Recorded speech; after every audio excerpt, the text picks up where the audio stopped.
but according to the medical evidence, injuries on PW2 were caused on the evening previous to the morning of June 24.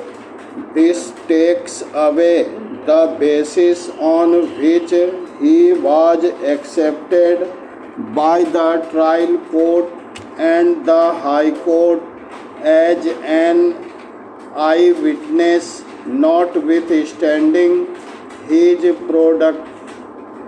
proclivity to mix up falsehood with truth.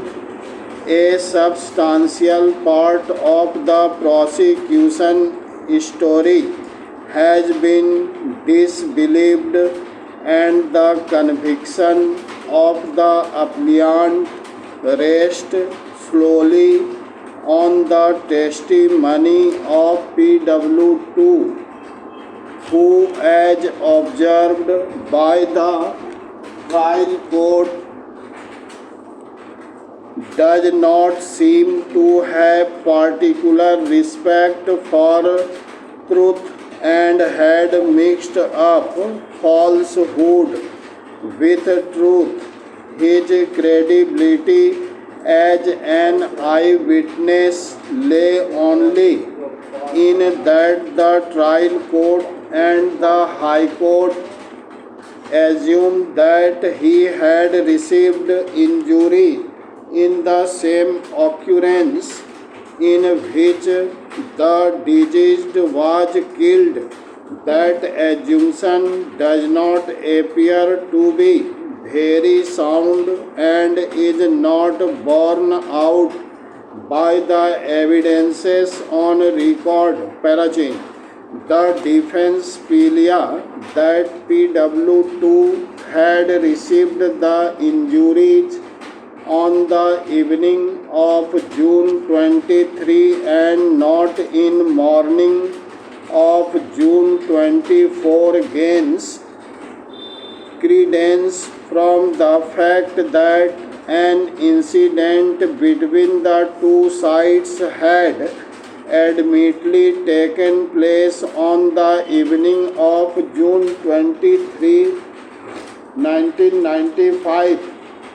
In the face of this admitted position and the medical evidence, it is difficult to accept that the injuries found on the person of PW2 were received by him in the morning of June 24. From this, either of two inferences would logically follow. One, PW2 was not present at the occurrence in which the deceased was killed. In the morning, the occurrence in which the deceased was killed did not take place in the morning of June 24, and he was not killed in the manner as suggested by the prosecution. Both the inferences are equally damaging to the prosecution case. In view of the facts and the circumstances, it would be highly unsafe to uphold and sustain the appellant's conviction for the offense of murder, and the prudent and safe course would be to give him the benefit of doubt. Accordingly, he is acquitted of the charges U/S 302 and 324 IPC. Parachin.